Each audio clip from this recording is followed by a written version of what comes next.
football fans, and welcome to 3 and Out, right here on IE Sports Radio, your direct feed for all that is sports. Ladies and gentlemen, it's been too long. Here we are, ready and set for the 2022 NFL Draft, and we are ready to rock and roll. Yes, we are. Oh my. We have a draft for the ages, and why do I even say that? Because there's so much uncertainty with everything going on right now that it is almost unpredictable to try to even get the top 10 right, let alone all 32 picks. So, with that said, ladies and gentlemen, once again, it's been too long. This is me, your boy Larry B, accompanied by the one, the only, Mr. Mike Patt, and we are here! Oh my goodness, I forgot how many years we've been doing this. It feels like we've been doing this for the last 10 years, even though IE Sports Radio hasn't been around for 10 years. That's how long I feel like we've been doing this. However, today, we are talking plenty of the NFL Draft. We're talking Combine, of course, giving you our remarks of certain Combine performances, and on top of all that, we're giving you our mock drafts, as you know, starting in just about a minute and a half when this track concludes. We are talking every single pick and why. And of course, today is the day that we actually not introduce, but go ahead and give you the 2-minute warning, if you will, to turn in and submit your mock drafts to Mr. Mike Patt. You could win an IE Sports Radio hat or t-shirt. Let us know what you think. And, well, you could be repping an IE Sports Radio on your head or on your shirt very soon.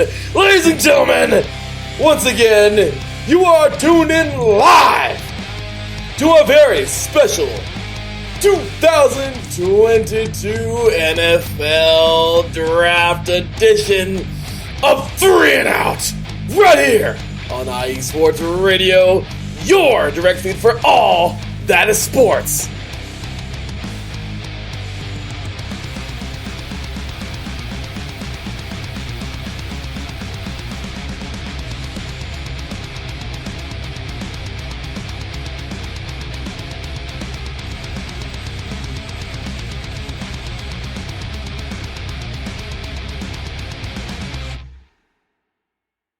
Welcome, football fans. Well, here we are. Oh my goodness.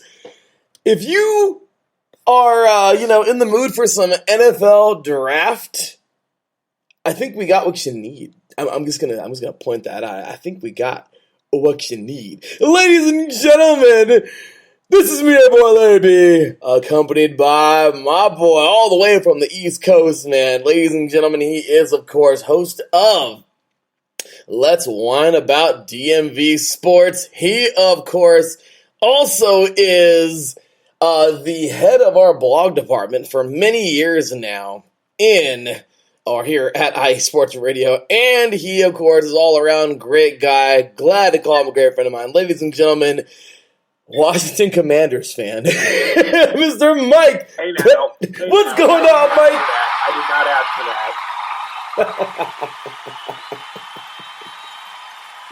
I had to. I'm sorry. Fair. I'm sorry. I mean, come on, Mike. It's the Commanders. Are we going to talk draft or not? That's what I'm talking about. I had to. But you know what, Larry? Before we get going, I need you to do another applause button, because we will not have to, in a positive way, talk about your Raiders tonight. Yay! Because they traded their first-round pick for one of the best wide receivers in football. Yay! So applause button to them. Yes. No Raider talk tonight because I would find some way to still say something negative even after a pretty good season. I know, isn't it great? Yes, you would. All right, well, absolutely would. With that said, ladies and gentlemen, we are 100% uninterrupted tonight. No commercials, nothing. We're going 1 hour straight from right this minute, meaning that it is 5:05 on the West Coast and 5:07 on the West Coast, 8:07 on the East Coast, and yes, ladies and gentlemen, we will be concluding at 07, 1 hour from now, 6:07 on the West Coast and 9:07 on the East Coast. And well, without further ado, let's have at it. Mike Patt, brother, how have you been? What is going down? And oh yeah, what is your first pick? I've been good. I have been in full-blown draft mode for about 3 weeks now, so I'm excited. I'm ready to go. Let's do this. So, with the first overall pick in the 2022 NFL Draft, the Jacksonville Jaguars. Now, I've got a different take than pretty much everybody I've seen on this one. So here's the thing. Trevor Lawrence is coming off a bad rookie season, right? You know, generational quarterback, bad rookie season. What do you do with the quarterback coming off a bad rookie season? You got to get him some help. And there are two ways you do that. You get him some weapons, which they did in free agency, and you help him out on the O-line. That is why I, contrarily, have the Jaguars taking Evan Neal, number 1 overall, from Alabama. This guy's a monster, 6'7", 335 pounds. He moves like a gazelle. It's freakish. He can come in day one. He'll slide in at left guard day one before year 2 kicking out to left tackle, and I think he's a franchise building block up front. Aiden Hutchinson, great prospect, will probably go number 1, but if Jacksonville were to go need here, they would go with Neal. You know what? That is a great pick.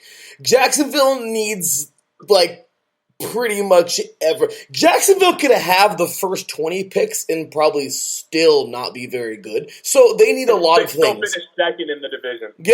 Yeah, find some way to not win.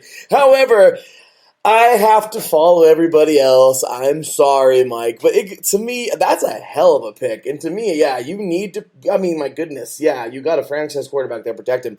But my goodness, their defense is horrific. Everything about their defense is horrific. No, you're right. They can't stop anyone. I would have a hard time trusting their defense against a JV football team that's mediocre. So against a JV offense, I'm sorry for the insult, but oh my gosh, they're terrible. I gotta go Aiden Hutchinson because the guy's actually, he was a freak of nature. We've seen what he did last year. Long story short, man, 6'6", 260 pounds. The guy can move and he screams off the edge. They've had horrible luck with defensive guys, but hopefully this will be the one that turns it around at least. But overall, it's hard to not take somebody that could be such a presence on day one for that defense when they suck so bad. So that's my pick. No, you're correct, man. And his motor is relentless, man. He does not stop. He's giving you the same effort in minute 59 that he's giving you in minute 1. Agreed. So with that said, Mike, you are going. Okay, so one more time. We're going to write these down together. So, one more time. Your pick? My pick is Evan Neal, offensive tackle from Alabama. Evan Neal, OT, Alabama. So that's what we're going to do. I, of course, am going a different direction with Hutchinson. So, all right, brother. With that said, continue on. Pick number 2, good sir. How are you feeling? Well, with pick number 2, since I've got Evan Neal going number 1, this is a real easy pick for Detroit. They'd probably be running to the podium to take Aiden Hutchinson. There's no way he slips past 2. There's absolutely none. And if Jacksonville does decide to go a different route, he's going number 2 to Detroit. And Detroit, with this, if they get Aiden Hutchinson, Detroit's starting to look sneakily good. I'm not saying they're a Super Bowl contender, but that is a team that is definitely, trending positively from 4 wins, but that is slowly starting to look like they might actually know what they're doing as a football team. Are you telling me that they actually know what they're doing as a football team, Mike? Looking like it. Oh, I'm sorry.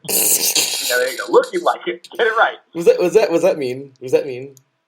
No, it's Detroit. It's not mean. Oh, okay. I thought you were going to say yeah, because I was going to say, well, too bad. But you know what, Mike? We're on the same page here, brother. We're on the same page. Same page. Same page. So sorry. What's going on, Andrew Hagenball, in the chat room? No quarterback in Cleveland. I'm sorry. Yes, there is. I'm sorry. I'm kidding, Andrew. Anyway, we'll get to the Browns in just a bit. Well, I love this pick because you're absolutely right. If the Lions were to pick up Hutchinson, yes, another defense that doesn't look like they know what they're doing. It's like the movie The Replacements came true when you look at the Lions playing, because it's like they look like they're in the huddle. Like what the hell's a slant? Hey, wait, hello, wait, oh gosh, what am I doing? Like I'm serious. Like. Yeah, it looks like that is going on in Detroit, and that's not being mean. I'm sorry. So anyway, I completely agree, and that's right. No first-round pick for the Browns either. So hey, with that said, there are a lot of teams that we are not going to talk about tonight. It's kind of ridiculous. It is. I kind of like it. It's fun. So with that said, Mike, I have to go another edge rusher, man. Kevon Thibodeaux out of Oregon. The guy is a freaking beast. I already have Hutchinson going, and I think Thibodeaux's the next best player next best edge rusher, at least in my opinion, coming into this, coming out of this year's combine, man. This guy, overall, such a freakish athlete. Oregon is a monster. I mean, they've had a pretty solid defense the last couple of years. Is Oregon good? No, they're okay. But this guy is definitely a great athlete, so I'm right there with you. If Hudson falls to number 2, then yeah, the Lions are going to be all over that. However, since I have him going, I'm going to take Thibodeaux for the next for Detroit. What do you think about that? I like it, man. I think there's some concerns going around the league about Thibodeaux. I think people have more questions. I think people might also be overthinking him a little bit. I think if Hutchinson's gone, this pick is wide open. So there's probably about 5 or 6 players that could go here, with Thibodeaux being one of them. So he's a phenomenal athlete. He's more of a pure pin your ears back rusher. But yeah, no, I like it. Yeah, he's my kind of guy, man. I guess I really enjoy those nasty off the edge players. So yeah, certainly great stuff there. So all right, well there goes Detroit. Mike, number 3. How you feeling about pick number 3? So this pick I've debated probably since the beginning, because again, Houston's a team kind of like how you described Jacksonville. They need pretty much anything. In fact, if you go to PFF, the Pro Football Focus's mock draft simulator, for their needs list for Houston, it literally says everything. Like, you can pick any player here, and it will be good. But I have them going an interesting route. I actually have, and this is probably going to be an eye raiser for most people, I have Ahmad Gardner. Oh. Cincinnati going here. Look, here's the thing about Gardner. You can coach corners to have certain skills. You can coach them to do certain things.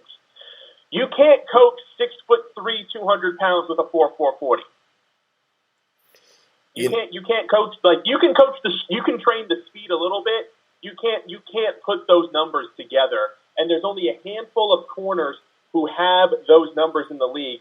And this dude didn't give up a touchdown in college. Yes, he played for Cincinnati, but he dominated for Cincinnati. And I think he's a guy, he can come in, he can be the top corner on a team day one, and Houston does not have good corners. So I think they go with one of the best players available, and I would go with Gardner. Damn. I mean, yeah, this is a team that needs everything. I mean, I'm looking at their depth chart, and they have Davis Mills as their starting quarterback, okay? So, I mean, they need everything they can. Oh, dude, you want to laugh. Look at their receivers. Oh, Brandon Cooks. Who else? Who else is there? Oh, I don't know any of them. Yeah, I mean, kind of sad, right? I mean, right. I mean, I'm sorry. But I don't... Side note, shoot, they may very well be the first one to kick off the receiver trend. Honestly, Mike, they could be the first one to kick off pretty much anything. I mean, right, except Aiden Hutchinson. Except Aiden Hutchinson, exactly. Okay, so call me stupid, and that's okay if you do, Mike. It's understandable. Honestly, they need way more than this. They do. They need pretty much everything that they get. They need a GM. I'm sorry. I'm just kidding. I mean, yeah, if they can't draft those number 3 overall, though. I know. Yeah. Well, look, I just got to tell you, they've had a nasty run. And, a lot of people are going to give me heat for this. I could already feel the tweets coming in later on, and that's okay. But I think Gardner is actually a pretty solid pick. Mike, yes, I'm going to fall into the quarterback train early, but who in the hell do they have behind center? Mike, go ahead. I'll wait. I'm going to go Malik Willis, quarterback out of Liberty. He, to me, was the best overall performer. Yeah, I know. But what are they going to do, Mike? Seriously, what are they really going to do? I mean, golly, they need somebody to throw the freaking ball, and he actually can run. Malik Willis was my favorite quarterback in the Senior Bowl. He looked good. I mean, overall, I'm just saying they need somebody back there. That's no shade to their quarterbacks now, but damn it, they need something after the crash happening after the train wreck that happened with this team the last couple of years of quarterback. So yeah, that's my number 3 overall pick, Mike. Hey, listen, let me ask you a question, Larry B. What is the best way to move on from a former franchise quarterback? Get another one? I don't know. Get a new franchise quarterback. Yeah. Hey, you know what, dude? I ain't got no problem with that. There are probably about 10 players that Houston could take with this pick. So, dude, this is the real start to the draft right here. Every year there's that pick where nobody really knows where they're going. Last year, probably you could argue Atlanta might have been one. More likely somebody like Miami would have been the one where you're like, where are they going to go? This is the pick. This is where things get fun. I agree. All right, Mike, that number 4 pick, how you feeling? Well, if I'm the Jets, I'm feeling great. I got 2 top 10 picks, and I just blew a boatload of money in free agency on 2 players. I'm feeling good about myself right now. So for the Jets, I've got them taking Trayvon Walker, defensive end out of Georgia. Oh, yeah. Look, kind of like how you can't coach 6'3", 200 with a 4'4", for a corner, you can't coach 6'5", 270 with a 4'5" for a defensive end. No. Like, don't get me wrong, there's risk with Walker. He didn't have an amazing college career, but you got 2 first-round picks. You had 2 first-round picks last year. You've got multiple second-round picks as well. You can afford to take a risk, and there is no bigger reward player in this class. I don't think anybody, except for maybe a couple of guys who we'll get to a little bit later on, has more potential than Trayvon Walker. That is a great, and I am talking about great pick. Why? Because the Jets don't know what a defensive line is. Even though they draft them every year. I'm sorry. Sorry for being so mean. But, I mean, once again, I guess I could be unapologetic today because, oh, my... Hey. I got one thing to say about the Jets. Butt fumble. I thought you were going to say the famous Jets acronym, just end the suffering. Butt fumble. Butt fumble. Well, hopefully they don't butt fumble this one away. But, they just, went ahead and said, hey, our guy, is going to be, what's his name? The youngster they got, Zach Wilson. Yep. And, I'm just saying that if they're going to go all in with him, Iquano out of NC State, a place that you're all too familiar with over there, Mr. Mike Patt. I think he's probably the best offensive lineman in the entire draft. You might want to protect this guy. He's actually a pretty damn good player. Great feet. He's freaking huge. And honestly, and dare I say this, the offensive line is actually not that bad. Mr. Mr. Harrison Glazier has had a good show a couple weeks ago or last week on the show that never sleeps here on iSports Radio, talking about how Mekhi Becton is losing weight. He's looking better. I mean, honestly, their offensive line's looking okay. Well, why don't they just keep on adding to it? Because we all know that with a really, really good offensive line, or at least pretty damn good offensive line, even a mediocre quarterback is okay. So, I'm just saying it's a start. That's what I'm going, Mike. Hey, I like it. Let me tell you what. George Fant, so they're two top tackles. Or actually, let's do the top three tackles. George Fant, free agent next year. Chuma Edoga, free agent next year. Mekhi Becton, injured in his first 2 years. Ain't nobody going to argue with some insurance. Yeah, exactly. For that group. Exactly. Yeah, I'm totally with it. I think they need something, and, well, that might be their something. So, all right. How do you think, Mike? Pick number 5. How you feeling? Well, hey, go figure. Pick number 5, I have Ikem Nkwonu. Hey! Out of NC State, going to the Giants. Look, the Giants have failed for years, for a decade, to build a reasonable offensive line. They may have something in Andrew Thomas, who they took number 4 overall 2 years ago. They need to get him a running mate. And I think Thomas plus Nkwonu, that's your bookend tackles for the next decade right there. I am totally with you because, well, they need... Yeah, you have a freaking star at running back. I mean, if you can give him a few lanes, gosh damn it, he'll do the rest. Am I right, Mike? Oh my gosh. I mean, give him some lanes. So, yeah, what are the odds that the Giants and the Jets are 4 and 5? What are the odds that they have 4 of the top 10 picks? I'm sorry, that's really mean. I mean... Hey, you know what? Two of them, they got there by design. 2 of them, they just got plain lucky with some trades. No, I am totally with it, man. This is, I don't know. It's sad. It's kind of sad to see these two teams, just the way they play. It's like that. I don't know. I mean, does the Meadowlands do something to you? I don't know, but they play in the same stadium and they're damn near the same team. So it's yeah, you're right. It's just, I guess it's just one of those things. But yeah, Mike, I'm going with you, man. I think he's the second best offensive lineman in the entire draft under Nkwonu, I believe. And, well, since I do have the Jets taking him, taking Nkwonu, I'm going to go with Charles Cross. I really liked him. Okay. So, yeah, some people really didn't like him. I don't know why. I really thought he had great feet.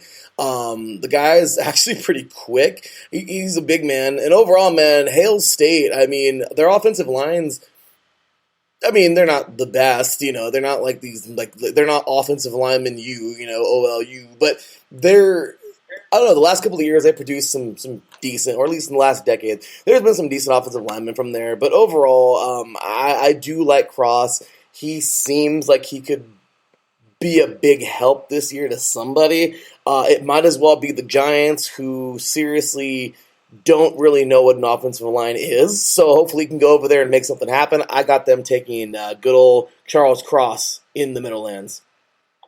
I like it. I'm going to talk more about Cross in a few picks. Hey, there you go. Well, let's get on to it, man. Pick number 6. How you feeling? I'm feeling, you know what? This one's for our boy John Felipe. He has been asking for this for months, Larry, and dadgummit, I'm going to give it to him. I've got Malik Willis, quarterback, going to the Panthers at number 6. Hey, look, here's the thing about the Panthers. If you look at their roster, it's not bad. It's not the best roster in the league, but it's not bad. They got a solid defense, a pretty good O-line, some nice weapons. They're going to be decent this year, and my concern is that they're going to be decent enough to play themselves out of the potential quarterback market for next year's draft class. So they're thinking strategically. They think if you end up 7 or 8 next year, you're going to miss. So I think if they're smart, they'll get their quarterback now and not leave it to chance. Plus, in 2 years, when Tampa's salary situation bites them in the butt, they'll be able to have a guy ready and raring to go. That says so much. Okay. I love that because they need him. We just heard the Carolina cast before this show started. And, by the way, his guest today, Jenna, she's awesome. It's the first time I heard her on there. As you can see, I haven't chimed in too much in the last couple of weeks. Wedding. But, wedding detail. But, with that said, I can tell how displeased good old John Felipe is with Sam Darnold. So, personally... Him and the rest of the league. Yeah, pretty much, yeah. And I know USC quarterback, I get it. But overall, man, I do feel like P.J. Walker is the guy there. I get really sad knowing that Darnold's starting over Walker because P.J. Walker is really good. It's kind of hard to see that happening. But I don't know. Right now, I had a hard fight with this. My first pick, believe it or not, going to Carolina this year was actually going to be Derek Stingley. I changed it, but I didn't realize. I was like, wait a minute, Darnold, and then I was like, no, he actually sucks. So I couldn't do it. I couldn't do it. Now, as much as I think that Malik would be a great fit there, of course, I already have him going. So, go ahead, everyone, throw hate mail at me. That's cool, especially you, John. But if Malik isn't there, I do believe the next man up, who's actually a pretty solid dude, 6'3", 217 pounds. I'm going with Kenny Pickett out of Pittsburgh. I think it. Come on, I mean, I don't know. Is that stupid? Is that dumb to say, Mike? It's not stupid. I'm not going to say it's smart, but it's not stupid either. I mean, there's logic. There's logic in having the Panthers taking a quarterback, whichever quarterback that may be. So, I mean, I can't argue with it. Obviously, I had them taking a quarterback. So exactly. I wanted them. I don't know. I thought a DB was like going to be the thing, but well, that's not how it ended up. After looking at. Oh my gosh, John Felipe in the chat room's having fun with us. Okay, well, pick number 7, Mike. What you got? All righty, well, we're back to the Giants after the brief commercial with the Carolina Panthers. I've got them taking, so they addressed offensive line, great, fantastic. I've got them going defense with this pick, and I have them going with a guy you already have gone, Kevon Thibodeaux. Yeah. Out of Oregon. Dude, man, look, they've got some fun young pass rushers, but if they get Thibodeaux in there, dude, they're going to be good luck to offensive tackles. They're going to be gassed by the end of the game chasing after him and Azeez Ojulari, who they took out of Georgia last year. Like, that might be the most athletic edge rush duo in league history. Forget about in the league, in league history. So, yeah, I've got them going with Thibodeaux. I think they're willing to overlook some of those questions, I put in quotation marks, that are going around about Thibodeaux to grab him there. That is a great, and I'm talking about great pickup. Overall, man, Thibodeaux is just a monster, and if you were to fall back this far, awesome, because the Giants would be, like, robbing the entire draft. Like, that would be monumental for them. So, I have a guy that I literally just mentioned to pick a going here, because, well, they haven't had a strong DB in years, and go ahead, once again, haters gonna hate, say what you will, but I've failed to see that secondary be that good at all, like, at all. Like in the last couple of years. So I'm actually going to take a guy that I really, really, really, really like in the draft this year. He's proven to be a complete monster in college in the SEC. I am 100% going. If somehow fall this far, I'm going with Derek Stingley, man. So a corner out of LSU to go to good old New York. Why? Because, well, he just... To me, it makes sense. They need something in the secondary, and he's a hell of a start. Hey, man. Hey, listen, when I was debating this pick on this version of mock draft, which, by the way, is version 4.1.6, I'm joking about that. I was debating between Thibodeaux and Stingley. So, I mean, that's how highly I think of him. I think with his clean bill of health, I think he might be a steal for someone. Yeah. In the early teens, and to call somebody in the early teens a steal is saying something. Oh, I 100% agree. Yes, right with you, Mike. And by the way, Philly sports. Oh man, they're having fun in the first round. Kale's over here talking about me saying, "What the heck?" He's not happy with me earlier having one of my picks. Kale isn't. And Philly sports talk. Probably Bobby. Don't know if Chris is on there, but he says Carolina is definitely taking Pickett. Matt Rule recruited him in college. If you already didn't say that. Didn't know that, but, well, there you have it. Mike, what do you think about that real quick, going backwards? I mean, he's in play. You can't say he's not in play. I mean, the team needs a quarterback. So, I mean, I think, Pickett is definitely a strong possibility. There's no doubt about it. I really do agree. So, pick number 8. Where are we at, Mike? Atlanta Falcons. All right. So Atlanta, oh my God, dude, how much of a dumpster fire has this franchise become? Man, who lit the torch? I feel sorry if Marcus Vitale from our Atlanta show is listening. I do apologize, sir. Sorry. But man, this team is it's shell of its former self. I have them going with a little bit of a project player, and I think that's strategic because I think this is a team playing for a top pick in 2023. So I have them going with a guy you might be familiar with, Larry, Drake London. Yes. Wide receiver out of USC. Dealt with an injury at the end of the year. I think I heard that he's got a better bill of health, but I'm not entirely sure. But hey, 6'4", 215, 220, good athlete, good playmaker. Calvin Ridley suspended for the year, so they need somebody to line up at receiver. But I think this kicks off the receiver train. After the whole Ridley thing, it was hard to not go with a wide receiver. I love Drake London, I really do, and this is I'm gonna sound like somebody who's going against my own team. I like London a lot, but believe it or not, there's actually a guy that I like a little bit more coming out because he's damn good. I like him a lot, man. I'm gonna go with Garrett Wilson out of Ohio State. The young man he's a bang player, man. He's pretty solid. I like him. He has lots of great ability. I definitely do have Drake London going in the first round. But if he were to fall to Atlanta, sweet. But I really do think that Wilson might be the guy here. Regardless, though, if Wilson or London go, Atlanta needs somebody.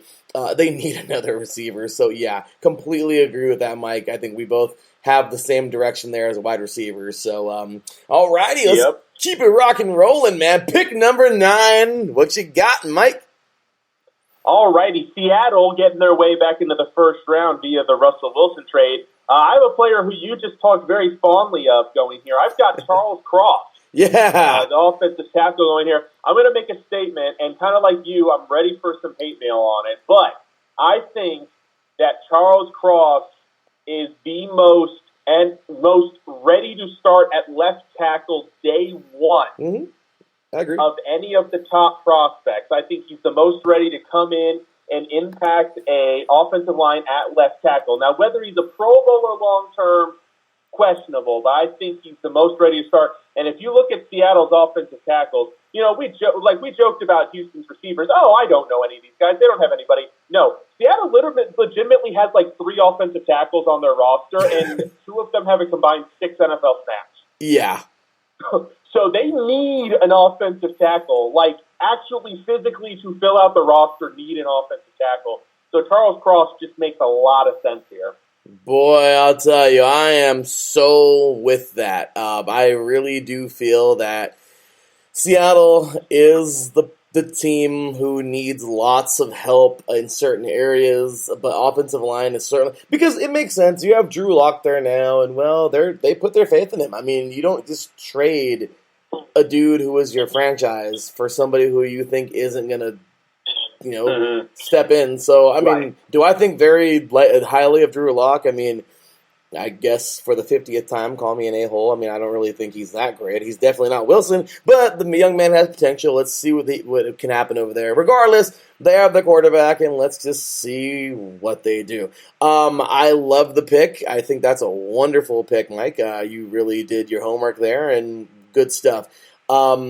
I guess I just see it as let's go in a different direction because, well, hell, they feel like they have their offensive. They feel like they have what they need. So if that's the case, I mean, protect your quarterback. That's for sure.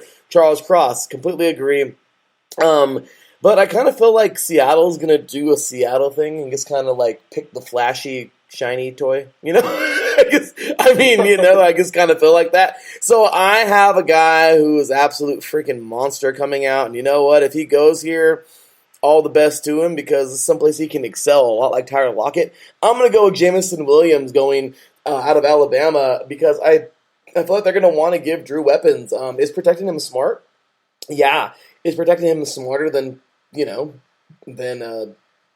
a flashy wide receiver? Yeah. Am I calling Seattle stupid? No. But I just think that they're going to probably want to, and get some weapons out there for him and get some more. So I think Williams is a great target, and hey, they may feel their offensive line's good. I mean, I think Cross is a great pick, but I don't know. I just kind of feel like they're going to want to go flashy, and I think Williams is the guy. So, yeah, there we go, pick 9. So, hey, look, if they trade DK Metcalf like the rumors are showing, I 100% agree. Yeah, that would be crazy, right? So, but alrighty, well, with that, pick number 10, where we at, Mike? We are back to the Jets. Can't get out of New York. This is sad. All right. Well, we talked a little bit about this guy. Look, and it's flashing back to what I said about Jacksonville. Their rookie quarterback last year didn't have a great year. Well, the Jets' rookie quarterback Zach Wilson didn't do magnanimously better. So again, what do? You either protect him like you did with Ike Manquanu, with your pick, or you get him some weapons to help. And I have them taking a guy who we just recently mentioned, Garrett Wilson. Look, This guy, he's not the biggest, he's not the strongest, he's certainly fast, but he's got good hands, he's a good, savvy route runner. I think he can work all levels of the field and really give them a true number one playmaker on this offense. Mike, that is a great pick. I like it. Well, one more time for everybody, Mike. Who was that? Garrett Wilson. Garrett Wilson. Why did I want that? Just because I said him a few minutes ago, and I had some good things to say about him. So I just want everybody to know that you agreed. But no, he's a playmaker, man, and I think the Jets need pretty much 22 guys, but he could be one of the 22. I'm sorry. So I think the Jets just need everything. But I guess if they can't have everything, going back to the Jets, okay, we see their secondary, and I guess they're okay, kind of. I don't know. I fail to see they've got some guys. They got some guys. They're guys. They're guys. That's pretty much about it. But there are some guys. And put on a Jets jersey. They're guys. Hey, I like that, Mike. They're guys.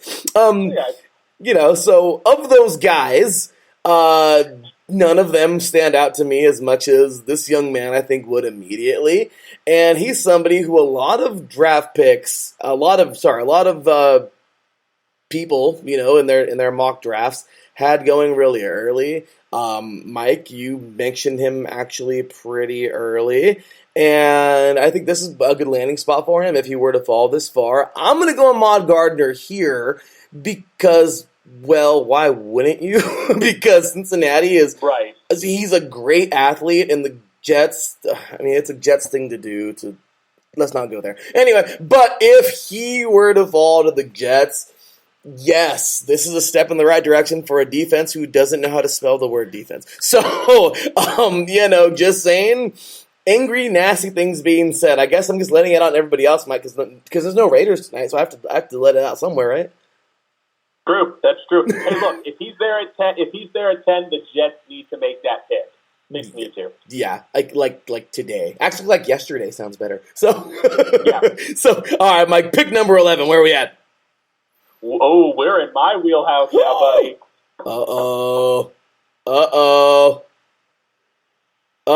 Caps lock button on. Yes, ladies and gentlemen, the floor is Mike's here because it is Commander time. All right, so the Commanders. I've gone back and forth about what I want the Commanders to do. If this particular player, who I happen to have ranked in among the top 5 players in this draft, if this particular player is here and the Redskins and the Commanders, I had Brody and Flip. Sorry. The Commanders don't make this pick, I will probably, I don't know what I would do. Yeah, it wouldn't be great. But if they do make this pick, I'm buying the jersey on Friday morning. Hey,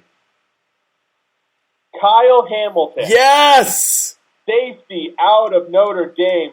This dude is a playmaker. Look, I get he didn't test great in the 40 at the Combine. I get he didn't test great in the 40 at his pro day, which is really weird. But this is a guy, he doesn't only help your safety spot, he also has the size and skill set to move into the box and help out your linebackers. He upgrades the entire back 7 of a defense. He will help everybody. And if Washington has not had a truly great premier safety, at least I can't think of one that they've had. I'm probably missing somebody, but probably not since Sean Taylor and LaRon Landry. So, this is their opportunity to fix an issue that has been haunting them for over a decade. Do it. Yeah, let's do it. Because my pick for the Washington Commanders at pick 11 is also Kyle Hamilton, safety out of their game. Because, damn it, really, Mike, this dude is a really small he's a really small linebacker is what he is. I mean, the guy is... Or a really big safety. I mean, this dude... Yes, this dude is the kind of guy that you play at a 43 under with and freaking take him to the outside of the line to play like semi-defensive end because he's so damn strong and he can set the edge. This is a beast. Like, this dude is... If he's there for pick 11 and the Commanders don't take him, oh my gosh, I don't even know. You're gonna see a funny tweet from me, everybody. Like, that's all. Like, you're gonna see a. Hey, Larry, you play video games, right? I sure do. Do you play computer games? No. Okay. Well, in computer games, there's a term called Alt F4. If you hit Alt F4, you automatically quit a game. If Washington does not take Kyle Hamilton and he's on the board, I'm going to Alt F4 this franchise. Yeah, you know that your player has your opponent has lost connection. Exactly. Yes, Mike, I'm with you because no, you don't just leave somebody this damn good because he's Mike. You know damn well he's not going to be there in the second. He won't be there the next 10 picks. No, not even close. Yeah, I mean seriously, they will take homeboy in a heartbeat. If they don't take him at 12, the Redskins. My gosh, the Redskins. Wow, at 12. If they don't take him at 11, I'm calling them the Redskins again. Yeah, I get you. Well, I'll tell you right now. If they don't take him at 11, the Vikings will change up their entire board and take him at 12. That's just, there's no way. Yeah, so pick number 12, Mike. Let's get on into them Vikings. How about them, man? Yeah, man. Well, I actually have a player who you talked about earlier, and a player, he should go higher than this. But I think you could see, teams going for different needs, different talents, etc. I've got Derek Stingley going to the Vikings at 12. And like I said, with his clean bill of health, this would be a steal for Minnesota to get this level of corner at 12. That's a solid athlete, man. solid athlete. I feel like very good player. That's why I had him going so early. And there's a guy that I also have. I also have them taking a corner. I do. Mm-hmm. I think we're in the same place. And if he were to fall this far, yes, completely agree. I am right there with you at corner. I'm going Andrew Booth. Okay. He's a very, in my opinion, I like him a lot. He's a physical type of guy. I think he's. Look, man, we've seen the Vikings go from, oh crap, that's a really good defense, to, oh crap, we're probably gonna put up 40. You know what I mean? Right. I mean, seriously, we've gone. I mean, we've seen the Vikings go from, oh crap, that's a really good defense, to, oh crap. Just oh crap, that's it. I mean, seriously, I don't know how Vikings fans can tolerate it. I mean, it's sad. It's actually really sad. Their defense, the days of Everson Griffin and Sendejo, and when they had that really solid defense, not even 5-6 years ago, they've turned into this really it's sad. It's like watching a I don't know. It's like watching a fighter past his prime trying to fight in his 40s against a young dude who knocks his freaking head off. You know what I mean? It's just really sad. It's stop. Can you just stop? So yeah, seeing the Vikings right now in the state they're in is just horrible. So I completely agree. We both have solid. Who was that again, Mike? I want to write that down. I had Derek Stingley. Yeah, that's right. That's right. And yeah, he is a absolute beast. My bad. I don't know if you're trying to write crap down and do all this and this and that, but yeah, man, guy is a monster, and I feel like either one of these guys can definitely be a big help because, well, if they don't take one of them or take somebody in the secondary, they're going to continue to get laughed at. So, yeah, it's just, I think it's common sense. So, there we go. All right, Mike, on to pick number 13. Who you got? All righty, we're back to Houston again. Oh, here we go. Keep doing it again. I have Houston going for a little bit more long-term, a little bit more upside than necessarily immediate contribution. I actually have them taking, and this is probably going to be another eyebrow raiser because, it's Houston. They like to raise eyebrows. I have them taking Jordan Davis. Hey! Defensive tackle out of Georgia. Look, this dude, I don't care what you say. I don't even care if he ever succeeds in the NFL. His combine was one of the stupidest combines we have ever seen. This dude can run a faster 40 than I ever could, and I was never 341 pounds.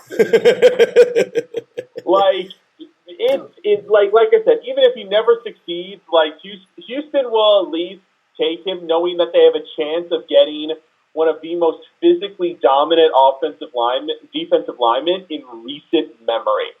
Yeah, the guy is a freak. I mean, I really, really liked seeing him this year in the combine was awesome. I mean, the guy he broke Twitter. I mean, he really made headlines, and realistically, we've seen him at Georgia. We've seen what he's able to do. Yeah.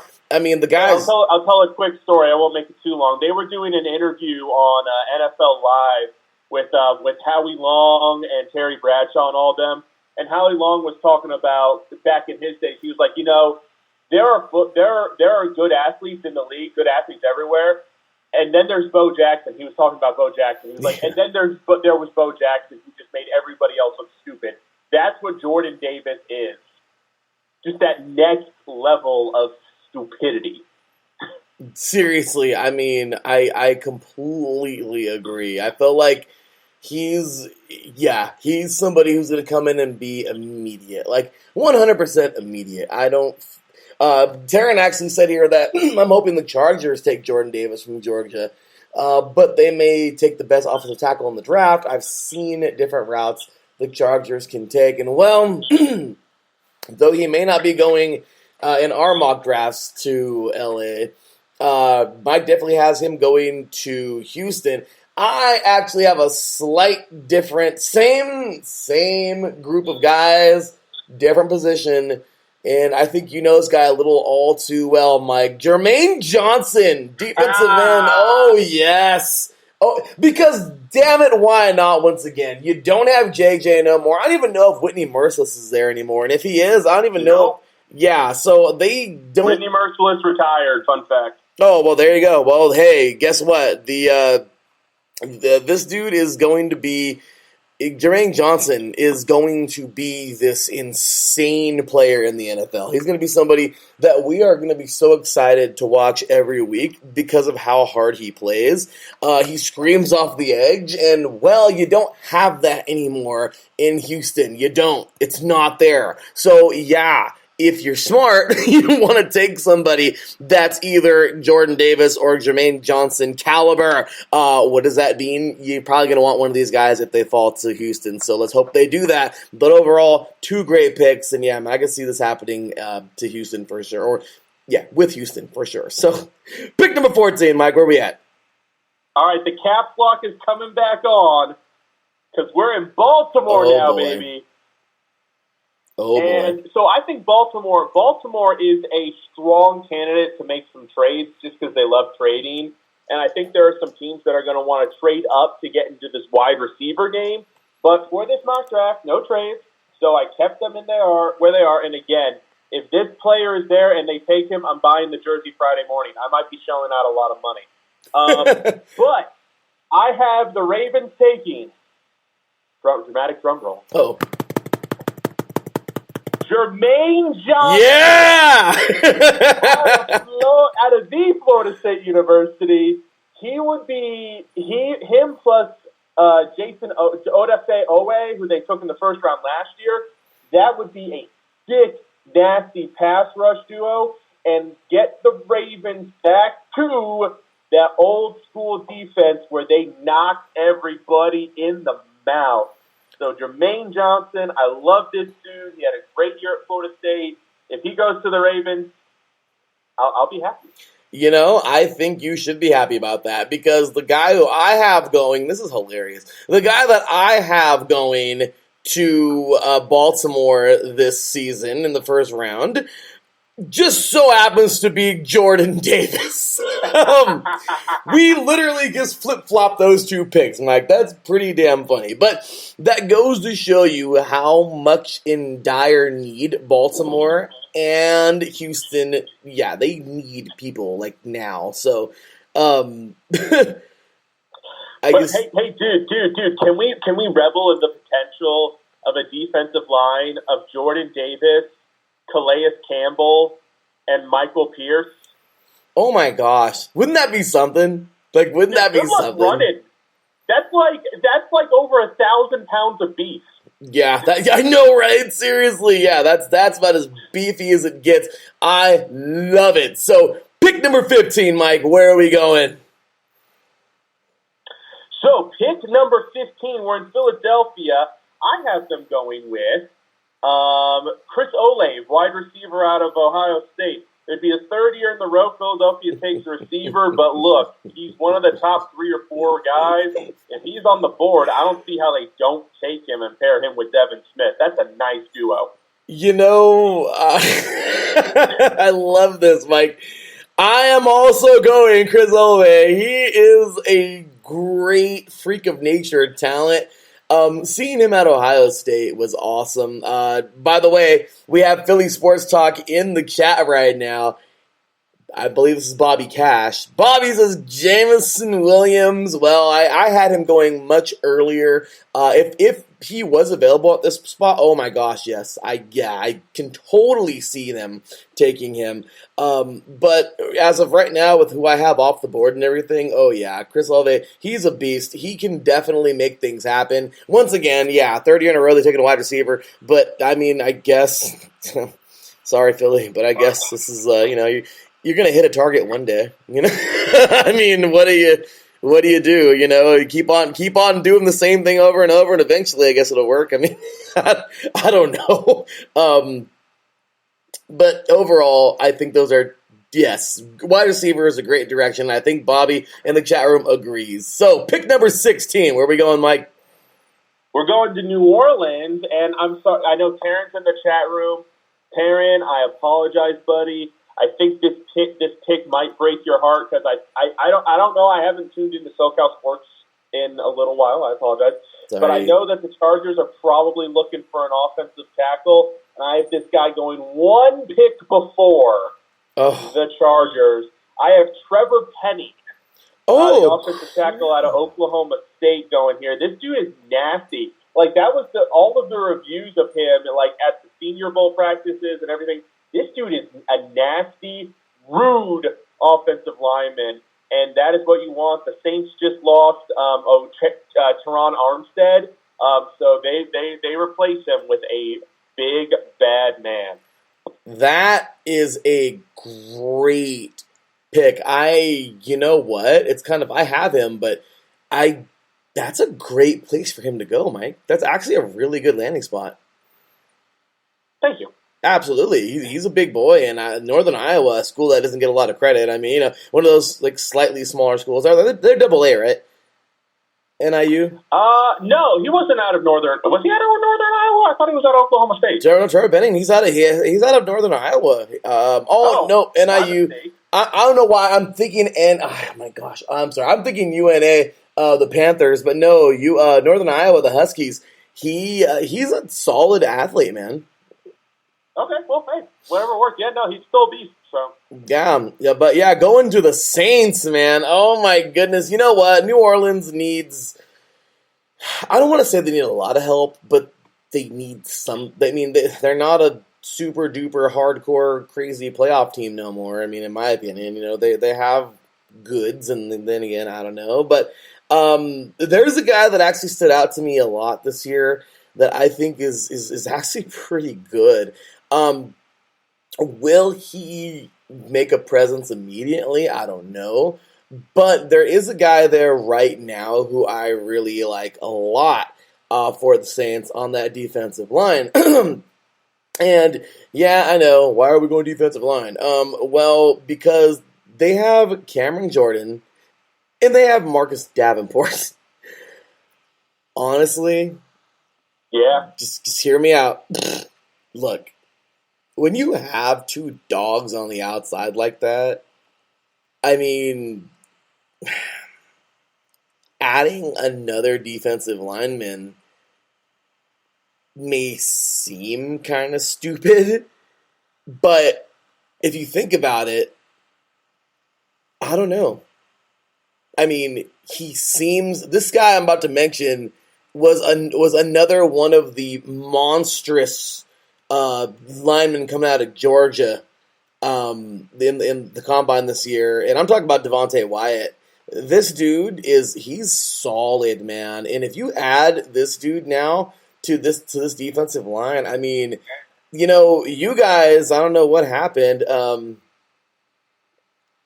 You guys, I said a couple years back that the Commanders had the defensive line from hell. Maybe they went to hell. I don't know what happened. But when you can make a line that's pretty solid, sometimes it turns out for the best. I still believe Washington has a pretty good line, but overall, I'm going to go Devontae Wyatt. I think he's a great pickup for the Saints team, and I feel like right now he could really help make that defensive line even tougher. Why not build on it? Their offense is okay, I guess, but they have something good going on defense. Make that thing a juggernaut. I mean, if they don't score, we don't lose, right? So I guess that's the logic I'm going with. So anyway, there's my picks for the Saints, man. No, it's not bad. So not bad. Thank you, sir. Pick number 17. Where are we going? Alrighty, now we've made it to Taryn and the Los Angeles Chargers. We have. I have them going with a different defensive potential star. I have them going with Devin Lloyd, the linebacker out of Utah. This dude is an all-around playmaker. You can put him all over the front seven, on the edge, in the middle, and he'll make plays. He actually reminds me a little bit, and I'm not going this far because he was a freak his first year, but a little bit of Micah Parsons. Oh, man. And I think he could have a very positive impact on that defense day one. You're going somewhere with this. That's pretty good. I like that a lot. The Chargers are loaded. They're freaking loaded right now. The guy who I'm going to add to them is just going to load them even more. But man, you guys, your pick, Utah this past year showed the Pac-12 that we're here. I remember when Utah was dominating the Mountain West, and it was like, okay, cool, I guess that's cute. But now they're dominating the Pac-12, and that's not cute. Utah's they're coming, man. They're producing players too. So that's a heck of a pickup. And my goodness, to add to that defense, that would be amazing.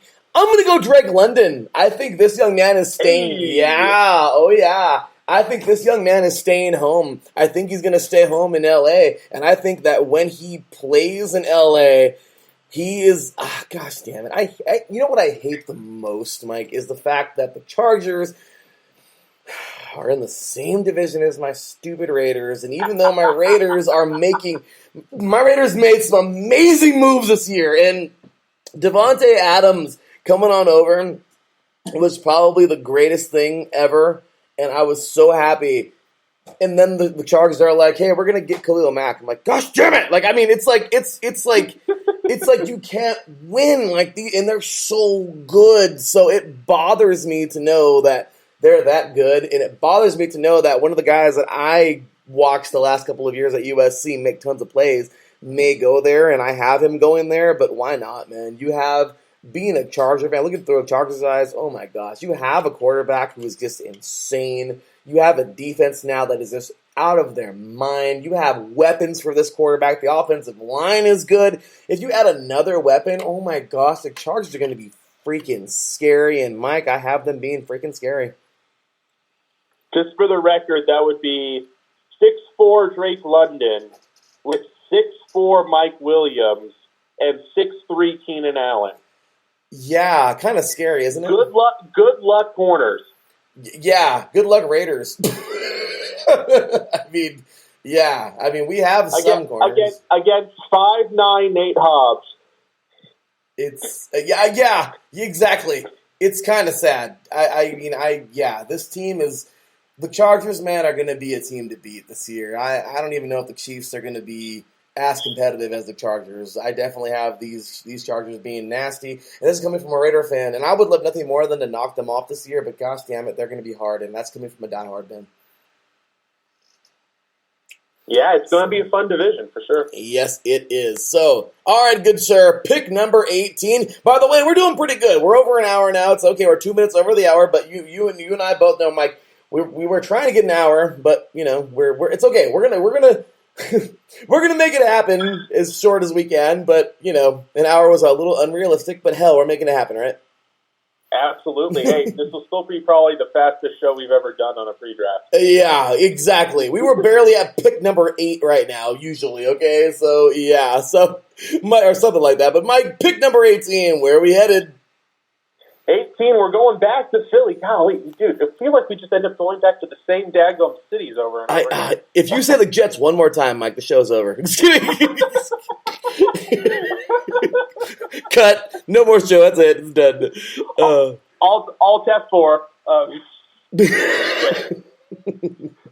yeah, so we're back to Philly. I have them going with a cornerback, and I actually have them going with Trent Mcduffie out of Washington. McDuffie, probably more of a nickel corner in the league, but he's very well built, a good athlete. He's going to play tough against the run, and he's got the quickness to match up against slot receivers. Philadelphia has been struggling with their corners opposite of Darius Slay for a couple of years, so I think it's a smart move. Hold on real quick. I'm sorry, I got a little distracted. Who was that again, Mike? Trent Mcduffie. Oh man, yes. The dude is a monster, man. He played really good at Washington. That's a great pick, Mike. That's a very good pick, actually. I could see that. I could actually really see that happening. I'm gonna go defense as well. There's a guy that's kind of funny. Bobby said his name right now in the chat. And, well, though he may have a challenging name to say, he doesn't have much of a challenge getting to the quarterback. I think he's going to shine, and that's George Karlaftis coming out of Purdue. I like that when the Eagles had 3 picks, he was my 3rd pick to them always. Yes. Yeah, and look at Bobby in the chat room. Yes. Yeah, no, this dude, I mean, George Karlaftis is a beast, man. Like, Purdue was really good this year, and he was a very big reason because of that. I mean, the dude makes plays, and if you look at that line, man, I mean, honestly, if you look at Philadelphia's defensive line, I mean, they have a couple guys. I mean, Brandon Graham, he's pretty okay. There's a guy they have, I don't know if you know who he is, Fletcher Cox. You ever heard of that guy? Mike, ever heard of Fletcher Cox? No? Oh, the name rings a bell. Yeah, just a little bell, just a little ding ding. Yeah, yeah, he's okay. He's not like one of the best defensive linemen of this era or anything. But you add a guy like yeah, exactly. You add a guy like George Karlaftis to this, and oh my gosh, now the Eagles went from I guess they can stop people to oh crap, yeah.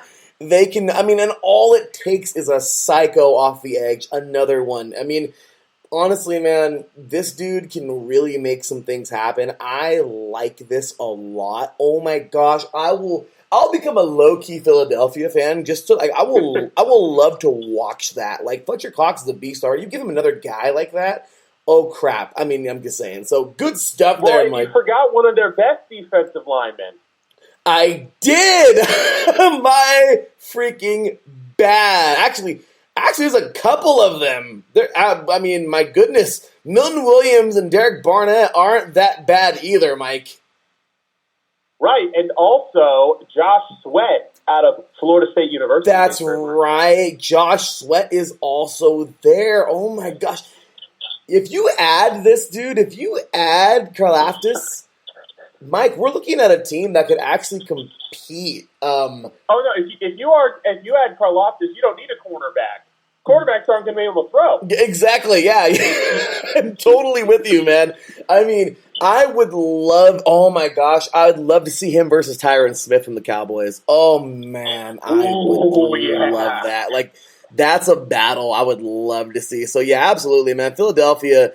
They have lots and lots and lots of goodies this year if they draft him. So I completely agree, Mike. So alrighty, next on the docket, where are we headed, Mike? We are headed to New Orleans. Hey, again to New Orleans. Now the guy I have going to New Orleans has a ton of draft momentum right now, and honestly, I think he's going to go much earlier than this. But this is just the way my board fell out, and you actually have him going much earlier than this. I have Jameson Williams. Yes. Most rumors have him I have him as the 4th receiver off the board. Most people have him 2nd or 3rd. So I think in all reality, he probably goes much earlier than this, but he's there. And for the Saints to be able to get a really good number 2 receiver at pick 19, plus Trevor Penny, definitely puts them in contention in what has become, low-key, a very weak NFC. Yeah, they without a doubt. And the funniest part about Trevor Penny is I actually have him going to the Saints here. So that's what I was saying earlier. I laughed because I was like, oh, man, we're in the same place, man. Because, yeah, I think he's insane. He deserves to be there. I just felt like a defensive lineman is a little bit more of a need because they need to stop people. Like, you know what I mean? Like, they need to, and if he can fall to them just 3 picks later, I mean, even if it was reversed, which I don't think that's going to happen, maybe not, because Philadelphia is going to be like, oh hell, but they got Devontae Wyatt on the board. Oh, that's a tough one. But overall, man, I think this is a very good pickup. I really feel that Panine is going to make a difference on this offensive line. They have solid. They have a solid offense. It's not the best offense ever, but it's solid. Overall, Mike, I think we're two heads of the same kind in football, man. So I'm totally with you, brother. And I do completely agree. Panini is going to be absolutely monstrous there. But oh my gosh, if Jameson Williams falls to them, watch out. You're absolutely right. The Saints are back in business. So For sure. Pick number 20. Where are we going, Mike? All right, so now we're in Pittsburgh. We finally get to go somewhere new. I know, right? I really don't know where Pittsburgh is going to go here. I know the popular pick is quarterback, and I do have them taking a quarterback, but realistically, they could go a bunch of different directions. They could look at some of the offensive linemen that are on the board. They could look at some more defenders because they love going defense. Yep. So this is a real wild card pick for me, but I have them going quarterback, and I have them going Kenny Pickett. Good pick. Somebody who one day, probably, maybe even by the end of the season, take over the reins long term now that Ben Roethlisberger's gone. That is a great pick. I just feel like they're gonna, it's obvious. It's obvious. The Steelers need their man behind center. The Steelers are in complete rebuild. Now that Ben's gone, Mike, can you tell me with a serious face, even though I can't see you, without giggling, can you tell me that Mr. Trubisky's the guy? Wait, sorry, what was that? I said, can you tell me that Mr. Trubisky's the guy? Uh-oh, you there? My silence. I'm purposefully being silent. Oh my goodness. Yeah. I'm purposefully being silent. That was intentional silence. Yeah, I don't see it. I can't see it. I don't. It would be a stretch for Pittsburgh to be successful in that division with Mitch Trubisky. Yeah. In other divisions, if he was in the NFC East, or if they were in the NFC East, or maybe the AFC South, potentially, because those are weaker divisions. But that's a tough division for a guy like Mitch Trubisky to really be successful in. I agree, man. And honestly, I like. Okay, here's why I like Kenny Pickett a lot. I think he will definitely go to Pittsburgh. If he doesn't fall earlier, like I already mentioned, I had him going much earlier, simply because, well, Carolina needs, everything at the moment. Well, they don't need everything, but they need a guy to throw the ball. I will say something with incredible confidence. Mitch Trubisky is better than Sam Darnold. He is. He is. That. I agree. I will say that about Mitch Trubisky. I agree, good sir. I agree. Well, overall, I have all of these quarterbacks going already earlier, but there's a quarterback that we haven't talked about yet, and you know what? Maybe it's a long shot, but you know what, Mike? Seriously, I like this guy, and I want to hear honest, and I want to, seriously, be harsh if you want, because I think highly of him. The guy got this team to their first, big-time ever, hardcore, big-time winning season in the history of the entire freaking program in Cincinnati. I'm going to go Desmond Ryder, dude. Look, Desmond Ryder has a chance to be the best quarterback of this group. He also has a chance to be the worst. Yeah, he does. I like it. There is no denying he is the Jordan Davis of quarterbacks. He has let me give a better example. He is the Trayvon Walker of quarterbacks. He has all of the physical tools that a team could possibly want. Yes. And I have an unfortunate comparison in my head. He reminds me a lot of a guy who I am very familiar with because I got to watch him play live for 4 years. And he did end up sneaking into the first round in his quarterback class, which was equally weak, and that is E.J. Manuel. He reminds me the ideal size, very good athlete, strong arm. There's good kid. Teams love him. Teams have loved Ritter in interviews, and teams love Manuel. in interviews. It's an unfortunate comparison because EJ didn't pan out, but I mean he's got the stuff you want to see. He's got the stuff you want to see. Honestly, Mike, I like the comparison. At first, I was like, but you know what? As you started mentioning, he's a good guy. You know, you want to cheer on a guy like that. You do. Yeah. Oh, absolutely. You want to, and it sucks. I hate what happened with EJ Manuel. I hate how he didn't pan out. But EJ Manuel was one of the. I don't care how his football career worked out. He was one of the most down to earth athletes you will ever find. The dude said hi to me on campus once in passing. Isn't that cool? Like, isn't that awesome? Like, he was walking by. I didn't even realize who it was. He was just like, hey, how you doing? Hey, man. That was freaking EJ. That's awesome. And that's right, ladies and gentlemen. Mike, of course, an alum, for those of you who have been living under a rock. Right. Mike Patt, of course, an alum of the Florida State University, went there during the same time as EJ Manuel, graduated with his BA from there, and then went on and got his master's from NC State because the guy is awesome. But I'll tell you right now, man, Mike, I love that, because you want that. And, you know, this is going to sound kind of like mean of me, and I guess it is what it is, but really quick sidebar. You know what kind of coaches I don't really like? I mean, and don't get me wrong, I understand the situations, and I understand the only one that I give a pass to is Bill because, well, Belichick is just Belichick, and he wins with guys who you don't even know. But he's the only one who I think can do this, and I won't get mad about it. But there's coaches that I just really dig, or even players, that, like, they'll try to interview them, like going into the locker room or whatever, and if they got a stick up their butt or whatever is wrong with them and they're tripping out and like whatever, they're like really rude to the interviewer. You know what I mean? Like, okay, we just got to play better. Okay, get away from me. Like, you know what I mean? Like, it's like you do know that you're selling yourself. You know what I mean? You do know that you just told the entire country that you're an a-hole, and I don't give a crap if you're a coach trying to win a game or not. You need to always have time for people because it's kind of your freaking job. So, I mean, I'm just saying.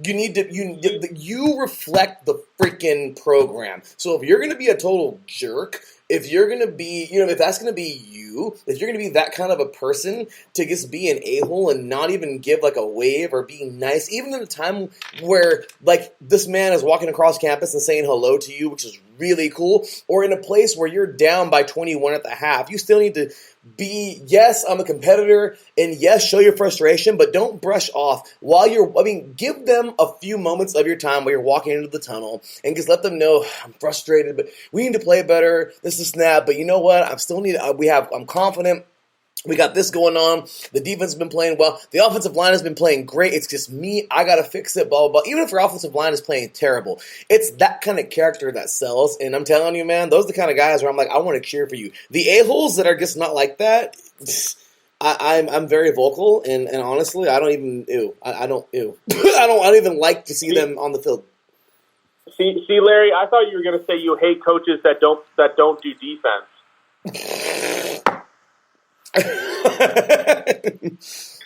Well, you'd be correct. Just kidding. It's all about the defense, damn it. I don't even care as I said, the only score that counts, Mike, is the ones on defense. That's all that matters. That's it. There you go. But, all right, Mike. Well, good stuff there. We're on to pick number 21. Uh-oh, Mike, where are we going? We're going to New England with those pesky Patriots that never seem to go away. Ever. I hate this pick, and here's why I hate this pick. Because I think this guy is going to be an absolute beast in the NFL, and I'm really mad that he's going to go to New England, but it's a New England pick. They make smart, good picks, and they work out. I have Kenyan Green, the monster offensive guard out of Texas A&M. Am I getting the right Texas A&M? I think he is. Where is he from? Where the heck he's in? Yeah, A&M. Yes, I have him on here. A&M. This dude, he's a little bit lower than most of the other offensive linemen because I don't think he really has versatility. I think he can really only play guard. But dadgummit, to go to my old Bobby Bowden roots right there. Daggum. This man is going. I think he's going to be a beast. He's going to be bulldozing people. And I really don't like that the Patriots are going to get a guy like that. I know. I don't like it either. I don't like it at all, Mike. That disgusts me. Get off the show. I know. I know. It bothers me. But damn it, that's a great, I didn't even think about it. That's a great land. I got so caught up on defense for them. That's a great landing spot for him. They got their young quarterback. They got lots of things going on right now in New England.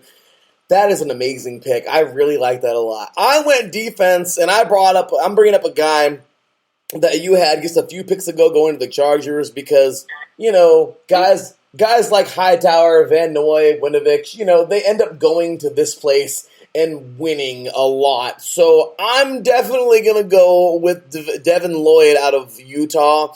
They don't have solid players in that linebacker core right now, and honestly, I feel like he can go up there and spruce things up. This is a Belichickian pick. I love it. I think this is something that he can definitely, or that he would definitely do. Once again, it's all up to interpretation, I guess. But overall, that's why I go in New England, man. Dude, that's a great pick. And honestly, I'm sorry. So Andrew Hagenbaum, who was in the chat room with us earlier, he already sent me his mock draft. I'm actually typing yours in to be part of the competition. Sweet. You and him have matched on the last 3 picks. See, we have ESPN together. You like that? Alt F4. I love Alt F4. I love it. All right, Mike. Get out. I know, right? Get out of my own show. Get out. Pick 22, Mike. I'm running this right now. I know. Mike's the new host. Gosh dang it. Mike, what do we got for him? We got 10 picks to go, man. Pick number 22. What do you got?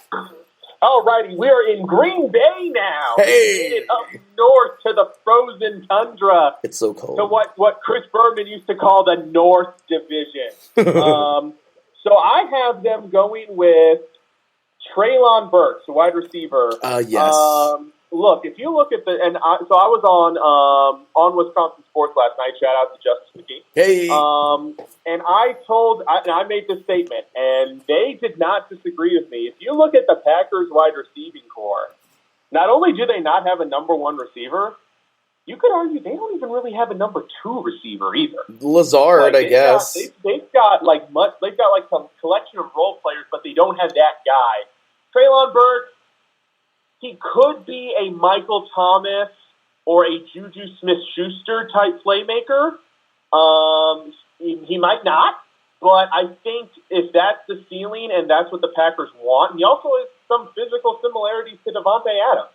But I think after trading away Devontae Adams, the Packers owe it to the guy who they just gave a ridiculous sum of money to go out and get him a new shiny toy. And he needs. I mean, as I've always loved to say, growing up, Aaron Rodgers makes receivers. Like, it doesn't really matter. You know what I mean? Like, at the end of the day, he still wins with receivers that aren't that great. But honestly, oh my gosh, yes, this is a great pickup. I have. And do you know? Here's quiz time, Larry. Quiz time. I'm putting you on the spot. Do you know? And I may be wrong about this, so I shouldn't be asking this question. But do you know who the last receiver the Packers took in the first round was? Oh no, the last receiver? Because that's a great question. You know what? For time's sake, I know I'm not going to get it without having to look it up, but I'm not going to do that. So who is it, Mike? Javon Walker back in 2002. Javon Walker. I remember seeing him on Madden when I would play. Oh my gosh. Yeah. It has been that long, and the last one before that was Sterling Sharp in 1988. Okay, so that's... In the last, since I was born in 1991, hope that doesn't make you feel old, I apologize. Thanks. The Packers have taken one receiver. Well, Mike, in the first round. I was born in '89, so the same holds true for me. There you go. There we go. So, yeah, Mike. Oh, my gosh. Well, I have Jahan Dotson, man. It's like Jahan Dotson, wide receiver out of Penn State. I think Burks is honestly they're both, damn good receivers. I just threw up a receiver because I know they need a receiver. But overall, man, I completely agree that needs to happen. They don't have Javon. You got me saying Javon Walker. Yeah, Devontae Adams is not there. Therefore, they need somebody there, and I completely agree. Shout out to, of course, On Wisconsin, man. Justin McGee, great show, man. But 23, pick 23. Mike, where are we going? 23, we are on to Arizona. Shout out to Angela Winstead, our head of our HR department. Hey!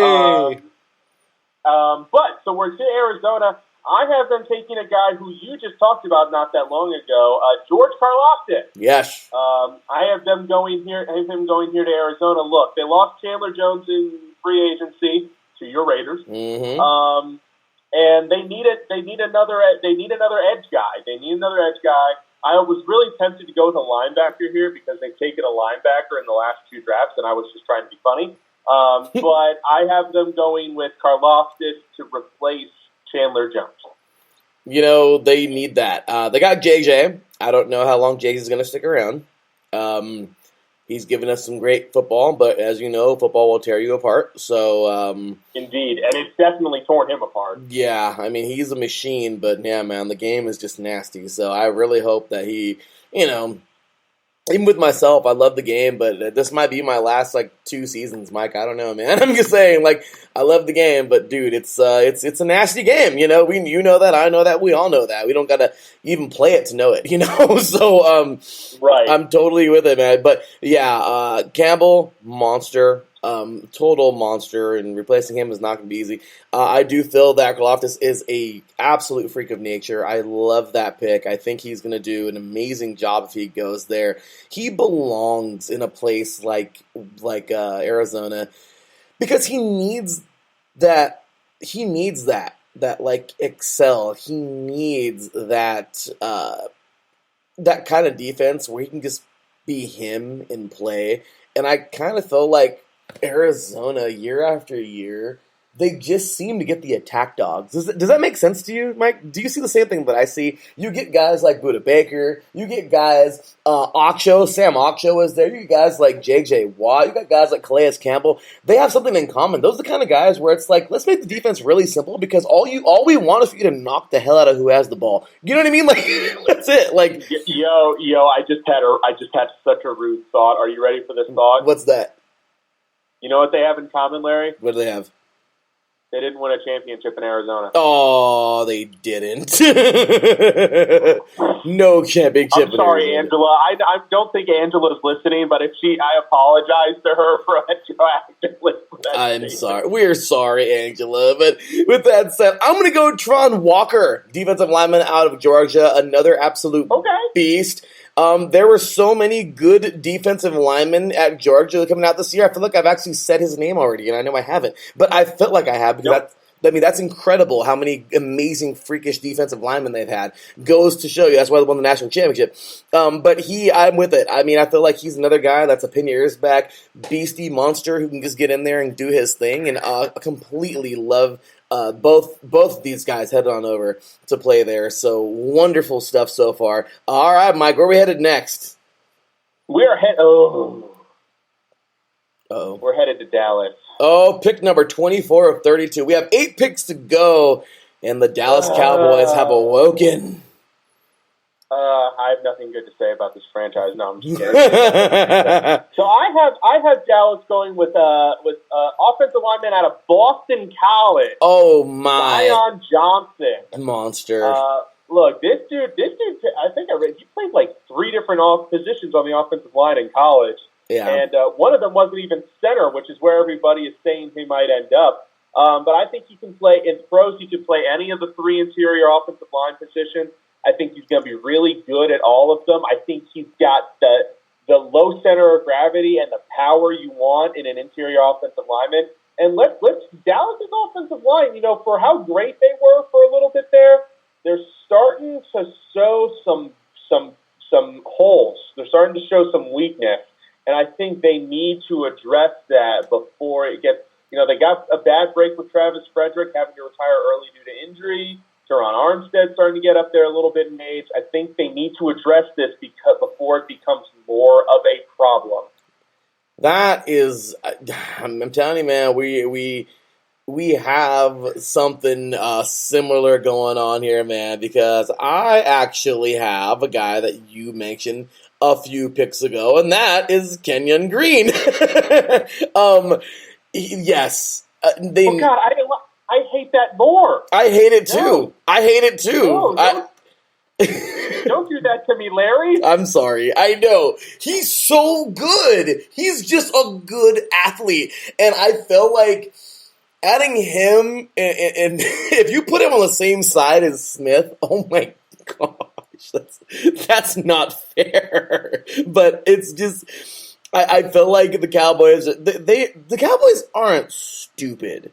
Now, don't get me wrong. No. No, they're not. Sometimes you beg to differ with the things they do. No. I mean, I do not like them as a franchise, but they're not dumb. No, they understand. They make good football decisions. I mean, that's why they've only picked in the top 10 like once in the last decade. And oh, by the way, they got Ezekiel Elliott and Dak Prescott out of that draft. Oh yeah, exactly. I don't, they're okay. I guess those two guys are okay. So right. I mean, it's I'm with you, right? I'm right there with you, Mike. So these two guys are absolute monsters. Let me throw a quick interlude in there. Last year, when the Cowboys took Micah Parsons, yeah. I was sitting there and I watched that pick and I was like, ooh. I know. No. I know. That would be my same reaction if they took Kenyan Green. I'd be like, no. No. I know, right? Because I wanted the football team, because that's what they were named back then, for crying out loud. I want the football team to get Micah Parsons. Dadgummit. Yeah, I'm without. There we go again. There's more buddy coming out. But pick number 25. My gosh, we're closing in on the end here, Mike. What we got? All right, so we're up to Buffalo now. Shout out to Patty, our resident Bills fan. I know she's listening, so she's really good about that. I have them going with Kaiir Elam, cornerback out of Florida. Now, the last time the Bills took a corner in the mid-20s out of the SEC, that corner was Tre'Davious White. So the Bills have some good history in this range of getting their SEC corner. So I think they get Elam. That gives them a really solid number 2 corner to go opposite of White. That is amazing. I like that so much. Why is that so good? Because seriously, Mike, yeah. The secondary, we've seen it last year. We've seen the struggle. We've seen it. We've seen everything that this defense has to offer. And you know what it wasn't? It wasn't secondary, I'll tell you that. So, yeah, I like that a lot. There's a guy that you said earlier that I really, really, really, really, really can't say enough, think is probably one of the better corners in the entire draft. You have him going a lot earlier. I'm going to go Trent McDuffie.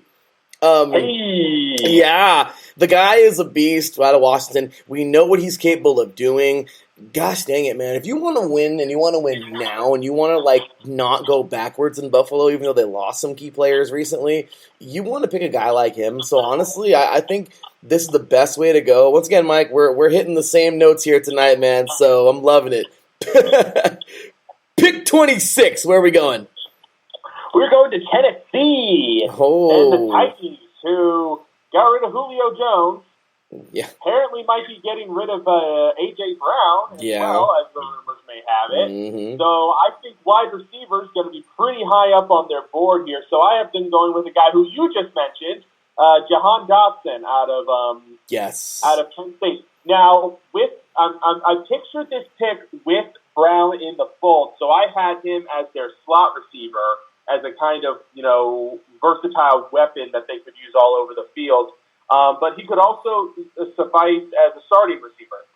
So I think this would be a good move for them either way. That is a solid pick.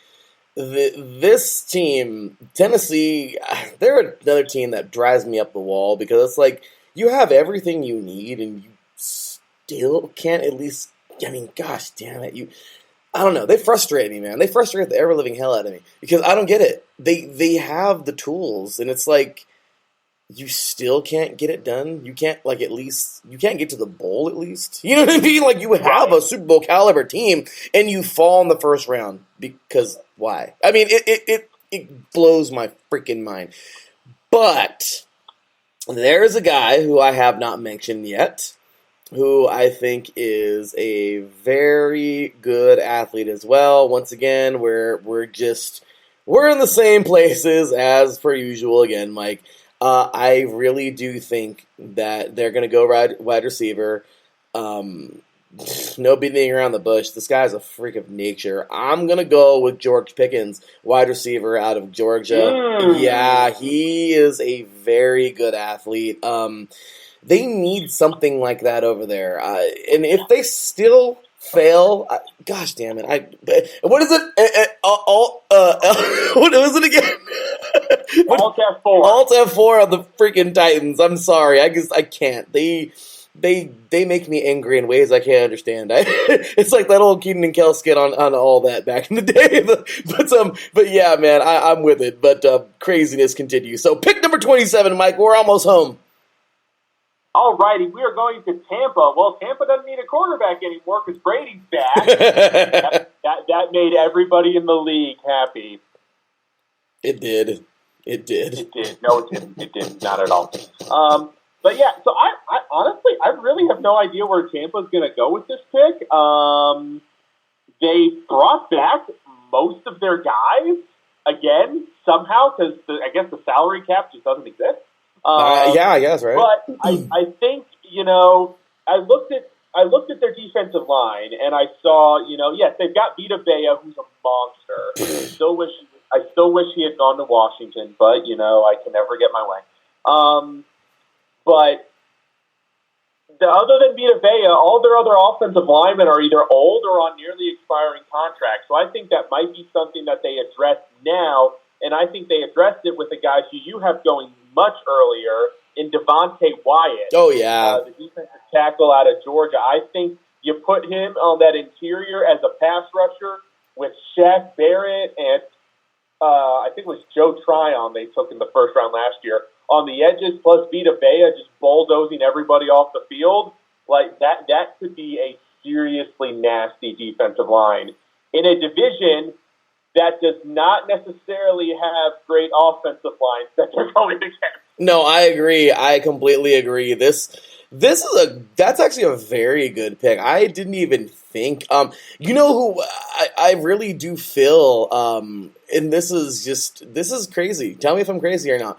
I did not know this year that one of my favorite offensive linemen actually retired. He got his ring and went home. If you say the young man out of Hobart College, okay, Division III, the guy that gave me hope when I played Division III, Ali Marpet for the Tampa Bay Buccaneers retired. I can't believe it. So you know what? Wild, right? So there's a guy named Tristan Wirfs. Do you know who that is, Mike?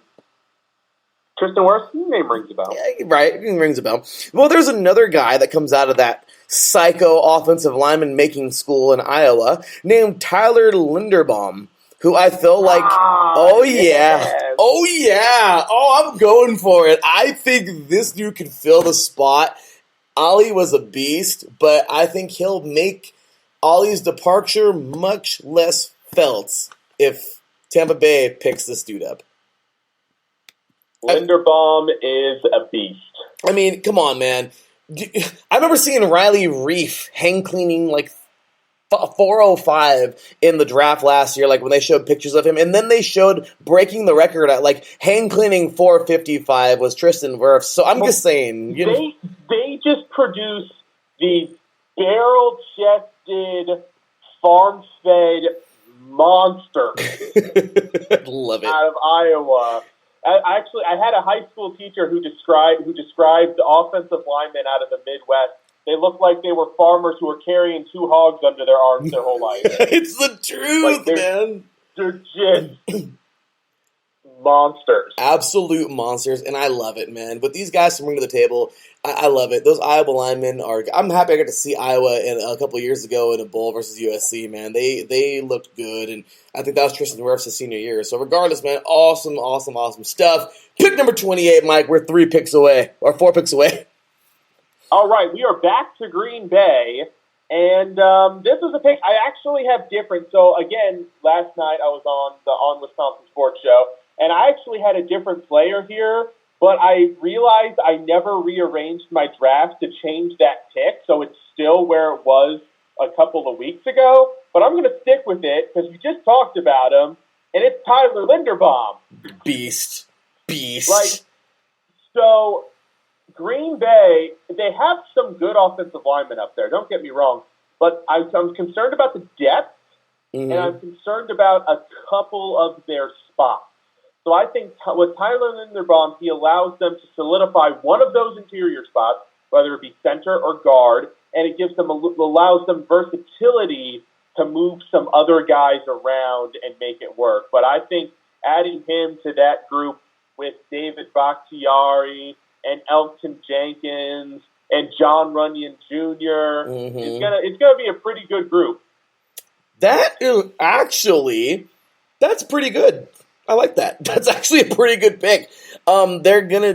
They can totally use another monster there at offensive line. I feel like they're going to continue. I know this is going to sound stupid, but if you lose one Devonta Adams, you might need 2 receivers to fill those shoes. I'm just saying. So I feel like they're just trying to go all out because Aaron Rodgers stayed there, and they're like, okay, Rodgers, we're going to make you happy because if we make you mad again, you're probably going to leave, and it might be mid-season. What is it again? Alt 4? He might alt F4 mid-game. Yeah, exactly. He might do what Vontae Davis did to the Bills a few years ago, retire at halftime. Hey guys, I'm not going out there. What? Yeah, that's it. I'm done. I'm done. Packers are losing to the Lions 28-3. Packs up his stuff and just walks out of the stadium. That's it. I refuse to do. It was a bad decision coming back. So I feel like Aaron Rodgers he's gonna be in the freaking war room, like with big eyes staring at whoever makes the picks. Like, go ahead, I dare you. I'll quit right now. Do it. Yeah, go ahead. Pick a freaking linebacker. See what happens. I promise I'll watch.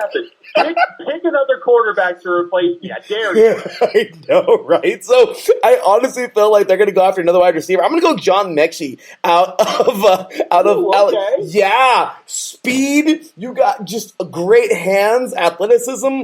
Yeah, you want to make Rodgers happy because you piss him off again. Well, I guess it's the Love show. And don't get me wrong, Jordan Love's a great young man. He could be what Aaron Rodgers was to Favre, but as of right now, Rodgers is still the guy, and you kind of don't want to make that guy mad. So, right, Mike, we're 3 picks away. Pick number 29. Well, so quick interlude before we get on to. I'm actually going to do 29 and 30 at the same time because it's both the Chiefs. But if John Mechie goes in the first round, that means that 6 Alabama receivers will have gone in the first round in the past 3 drafts. That's incredible. You just can't comprehend that. That's an entire NFL wide receiving core from one college going in the first round. That's insane. But anyway, back to the Chiefs. So like I said, I'm going to do their 2 picks back to back. So I have them taking edge rusher Boye Mafe. Oh, crap. And cornerback Andrew Booth. Oh my goodness. I think they realized last year, because last year they started having success when that defense was one of the best in the league. And I think they realized that in order to continue to help Patrick Mahomes, especially without Tyreek Hill, they're going to need that defense to be able to at least stop their divisional opponents, which is going to be challenging in its own right. But I think if they get a nice edge rusher and a really good corner, they're going to be on their way. Dude, I am totally Totally with that. Yeah, I had Booth going. Where did I have him? Minnesota, right? Minnesota earlier. Yeah, you had him in Minnesota at 12. Yeah, dude. Yes, I could see him going there. Can you imagine that? Like that's actually pretty good. It would be an amazing draft pick. He comes in and instantly upgrades that secondary, which also, side note, currently does not have Tyrann Mathieu. That's right. Oh boy, I did not take that into consideration. I did not think of that. Uh-oh. Wow. Now I feel kind of dumb because I didn't take that into consideration. Cool. Before my draft, but thank you for that, Mike. Well, overall, I love the picks. You have a D end and a corner. You have two guys that can make an immediate impact. And that's just fine and dandy, and I think that's actually a picks that are going to make things happen in Kansas City. That could be some of the saving grace, I guess, because they are going to need that because the Chargers kind of got just a little bit better, not much better, but they got a little bit better. They signed a little bit. Yeah, they've signed like amazing players that are gonna like literally designed to overrun them. So I am almost positive that they're a little concerned about that. Also, let's not forget the fact that the Raiders got a little bit better. Oh yeah, that's right. The Broncos they signed a guy named Russell Wilson. So I'm just saying that entire division is just getting better. Wait. Who was that? Was Russell Wilson? That guy, Mr. Wilson. I don't know about him. Well, I'm going to say exactly, Mike. So I think it's time to be like, yeah, we need to do whatever we can to keep this division because it's slipping from our grasp every second. So the other three teams are not playing around no more. They're sick of being bullied. And honestly, the Chargers right now look like the cream of the crop, but the Raiders aren't looking too shabby, and neither are the Broncos. So overall, I'm going to go Treylon Burks at wide receiver out of Arkansas for pick number 29 because he is a freak of nature. This guy is really, really good. I do feel that he is going to make a difference somewhere. Let's not forget they just lost Hill. Hill was that's a kick in the pants right there, man, because losing him, right. I one of my old coaches that I just happened to see not too long ago, in my old high school coaches, I saw him and he was saying that the Chiefs, he's a big time Chiefs fan. He says, in my opinion, they lost the best receiver in the NFL. I mean, do you agree with that? I don't know if he's the best receiver in the NFL. That's a massive argument right now with all the guys, but I think if I were to say in the NFL, I would say most dangerous playmaker. Yeah, I agree. I can see that. He really is. And, well, they're going to need somebody. And I don't know if Burks is going to step in and be Hill. But then again, I don't think anybody knew that Hill was going to be Hill out of a Division II. True. You know what I mean? Out of West Alabama, right. Division II. So, Treylon Burks out of wide receiver out of Arkansas. And for my 30th pick, I'm actually going to go Kyle Hamilton, safety out of Notre Dame. You already have Kyle Hamilton gone. Oh, do I really? Did I pick double pick? Yes, you double picked. Oh, I double picked. Whoopsie as well. That's my apologies for being a dummy. My bad. I guess I got too excited going into the Chiefs here at the very end.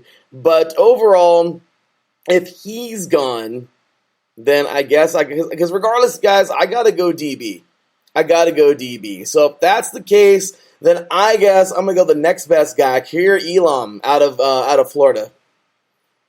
Okie dokie, that works for me. That's a corner. That's right. I did have Hamilton gone. I'm sorry. I don't know why I totally tripped out, but my next up DB on the board, to me at least overall, is going to be Kaiir Elam. So yeah, my apologies for the dual pick, you guys, but yeah, totally. You can see once again, Mike and I are both in the same wheelhouse for the 30th pick overall, and they definitely need to help rebuild that DB core.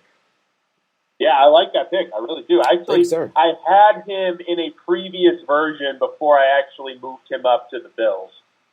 Oh, that's actually I got you.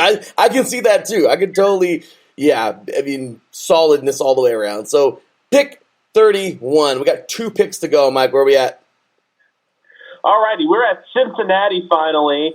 So Cincinnati, they did, you know what, I got to give them credit too. They did an awesome job of upgrading that offensive line. They did. In free agency. I think they signed 3 guys. They signed Alex Kappa from Tampa. They signed Lyle Collins from Dallas, and they signed Ted Terrace from New England. So that's a really good job. So this pick was offensive line for me until that happened. And now I'm like, well, you know, their defense could use a little bit of help. So I have another kind of a hybrid DB, you know, a guy who can play a couple different positions. I have Dax Hill out of Michigan. This guy's got incredible secondary versatility. He can cover the deep half. He can cover the slot. He could probably cover the outside as long as the outside receiver isn't like, you know, 6'4", 225 pounds. But, you know, I think, you know, his versatility and his athleticism really helps take Cincinnati's secondary to that next level. That says so much, man. Dax Hill, solid athlete. He reminds me a little bit of, remember Jabril Peppers? Yeah. Out of Michigan. Jabril Peppers is still playing in the league, man. You're acting like he's gone. I know. He's solid, but he was somebody that some people were like, he's a tweener. He's like a backer, like say. I feel like he's a lot like that, to where he can hit like a linebacker but play swift like a DB. So that's actually a very good pick right there. I like that a lot. I gotta go Fat Boy because, well, Cincinnati. I mean, you got a dude that can sling the ball around. You're going to need to continue to protect him. I'm going to go Zion Johnson, man. Hey, I like it. Remember last year when we were bagging on them saying they should have picked Panay? I mean, look who's laughing now. Exactly. So I feel like if they get their offensive lineman now, they're like, yeah, shut up. And now we got offensive lineman. What's up? You know what I mean? Like, so, right. So. Hey, we made it to the Super Bowl without taking Panay, so suck it. Exactly, man. So I am totally with it. Mike, we are almost, as we knew we were going to go way over. 2 hours almost in. Final pick. And this is, I think this is a funny, comical pick because of who actually has the 32nd pick. But it's not because they actually did what no one thinks they can do. Right. They didn't end up at the 32nd pick for the right reason. Exactly. Give it to us, Mike. Oh, Detroit. It almost feels cyclical that you have Detroit at 2 and then Detroit at 32. You almost begin with them and end at them. Look. So here is my logic with my particular mock draft. Now, if it goes differently, then I think this pick goes quite differently. But I have them, if everybody remembers, taking Aiden Hutchinson. Mm-hmm. Aiden Hutchinson is going to take them up a step to where I think they would be better than Chicago. Bold statement. Sorry, Adam Karnick, if you're listening. I apologize, my brother. But I think that puts them above Chicago. I think they could be competitive with Minnesota and probably even steal a couple of games. So like I said, I think Detroit's a team on the rise. I think they need their quarterback of the future. And there's advantages, like strategically, financially, to taking a quarterback with the 32nd pick.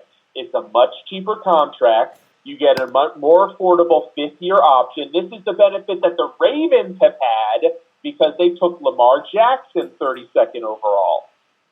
So you get a really affordable 4-year contract with an affordable fifth-year option before you really have to start paying them. Yes. So that's why I think quarterback is a very good strategic pick here at 32, and I have them going with Matt Corral.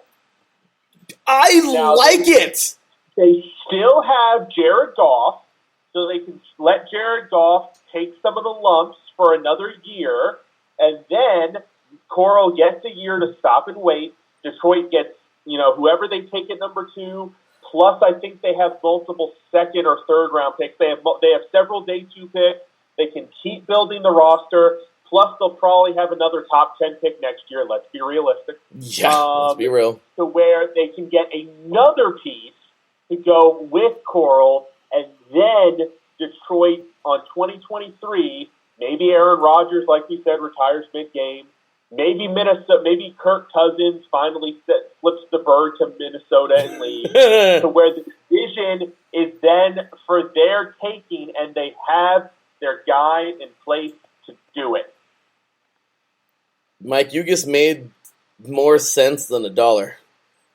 I mean, I just, wow, yes, that is, yes, I feel kind of silly about my pick now, but wonderful stuff there.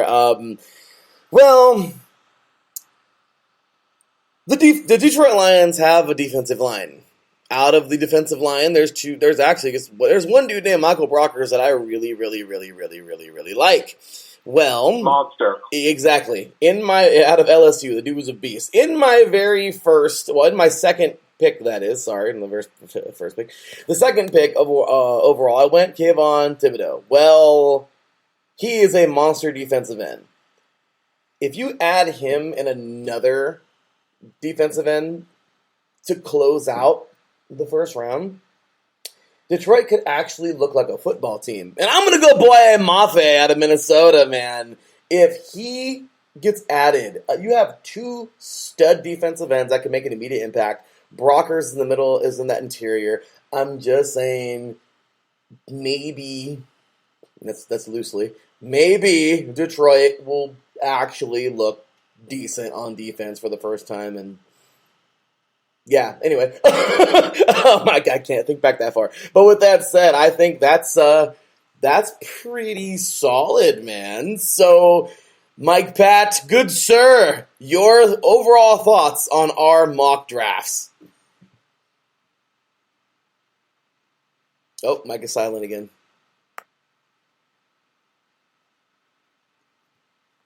Oh, that is my apologies, you guys. Somehow, some way, that kind of did end. So let me go ahead and get Mike back for us. My apologies. That was totally on me. But let's see if we can get Mike back right quick and close out the show. My apologies, you guys. I don't know how that happened, but it did. So, with that said, you guys, overall, very fun show tonight. It is always great having Mike Patt aboard, man, and just overall wonderful experience. Unfortunately, I guess he's not available for some crazy reason that happened, but I guess that's just a good cue to end the show. But regardless, you guys, that was a whole bunch of fun, and we certainly appreciate every one of you joining in tonight in this near 2 hours, but we always know this is a long show. We will be back after the draft for our draft recap show on 3 and Out, and I got to get my butt on here for the USFL Week 1 and getting ready for Week 2. Might be next week between Weeks 2 and 3, and my apologies. But for those of you who know, planning a wedding is really crazy. So yeah, lots of time getting taken in all kinds of directions, but you know the rest. So with that said, I'll see you guys back tomorrow, actually, with my beautiful fiancée, Cecilia. We'll be back on for the Sports Cup Perspectives tomorrow at 12 p.m. Pacific Time, 3 p.m. Eastern. With that said, ladies and gentlemen, cue the music, because we're out of here. All right, you guys, that was a fun one. It sucks that my boy Mike couldn't give his outro real quick, but you can follow Mike, man. Of course, great dude. Overall, wonderful job tonight from my boy Mike, man. Give him a follow at Let's Wine _IESR. You can follow me, your boy Larry, the THEE_LB53. Give us all a follow at IE Sports Radio, at IE Sports Radio on Twitter, at IE Sports Radio on Instagram, and of course, give us a like at IE Sports Radio on Facebook if you'd like. We certainly like that.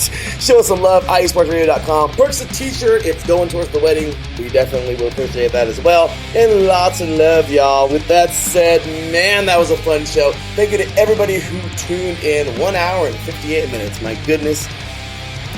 Good try. Trying to get an hour done, right? With that said, you guys, that's going to do it. We are ready to rock and roll for the NFL Draft next Thursday, 5 p.m. Pacific Time, 8 p.m. Eastern. Who will your team select? We shall see. With that said, y'all, for Mike Patt, for me, your boy Larry B, we are signing off. And we'll see y'all next week. Until then, take care. And as always, God bless.